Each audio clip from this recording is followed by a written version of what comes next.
In this video you get to know the 10 parts of a perfect training session as well as sports science explanations why it is important to do it this way. The first part of a training session is the communication between coach and players at the start of a training session. That can include the friendly welcome, the speech or dialogue regarding the analysis of the last competition or the future training goals. That's good because of psychology-related effects that increase motivation. The active warm-up comprises part 2, 3 and 4 of the training session.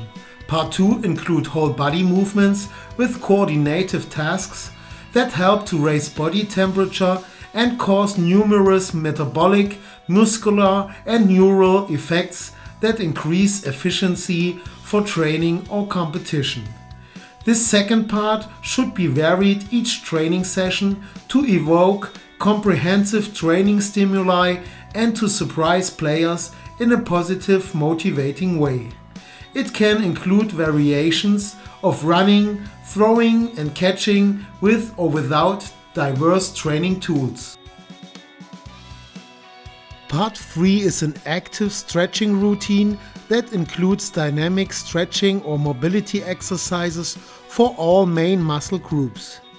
By performing those exercises, injury prevention is implemented by reduced viscoelastic properties of the muscles and increased range of motion in the joints.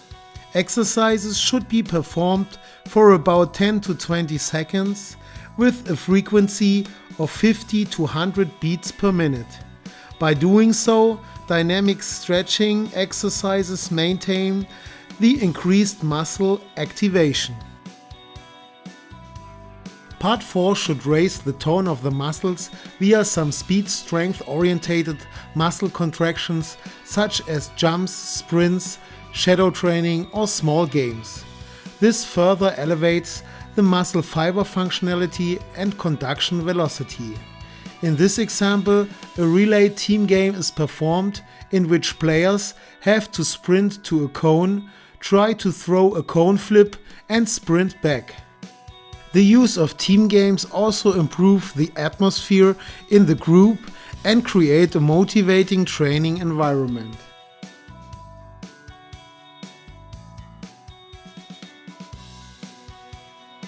Part 5 comprises different exercises at the table that include the basic striking and footwork techniques such as counter, topspin, block and push, as well as variations of jumps and steps in different situations.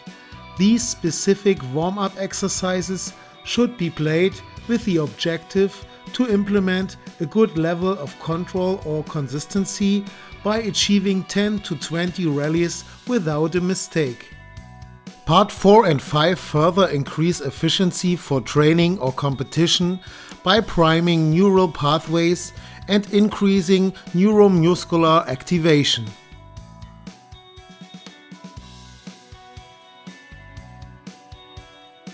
During Part 6, players try to improve their technical and tactical skills and abilities by using suitable exercises for strikes like topspins or footwork patterns like side jumps.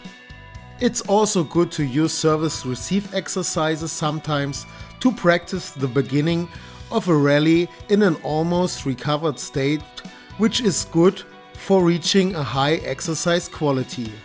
The better the level of players, the more important is the individual training of specific training priorities.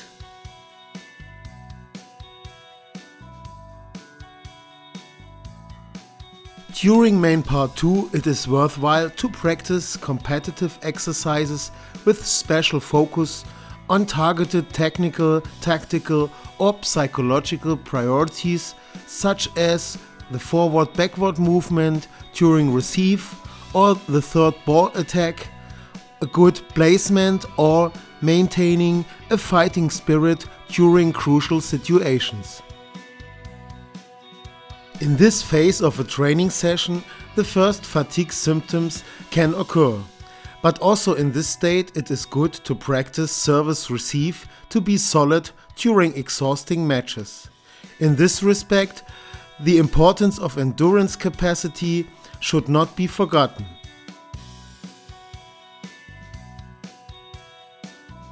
In part 8 of the training session, it's good to strengthen important muscle groups and to improve the endurance capacity with suitable methods and exercises. Like in these examples, core strength and leg strength exercises help to cause needed adaptations. For advanced athletes with more than 2 training sessions per week, strength training to avoid muscular disbalances should be included.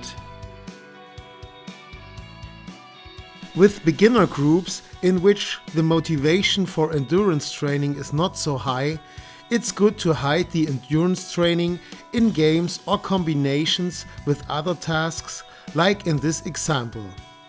Kids should try to play the ball into a trench and have to run to the other side for 5 to 10 minutes with counting their successful hits.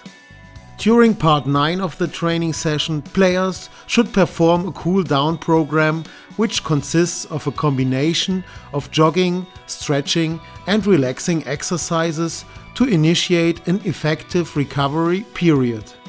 The jogging helps to remove metabolic waste products, the stretching is good for preventing muscular disbalances, and the relaxing exercises help to process impressions of the training and support a faster recovery period. Part 10 is the end of the training session and comprises the evaluation of the training by discussing individual and group feedback. Further, organizational informations are exchanged and coaches invite for the next training sessions. Thanks for watching, have fun during training and please subscribe and ring the bell.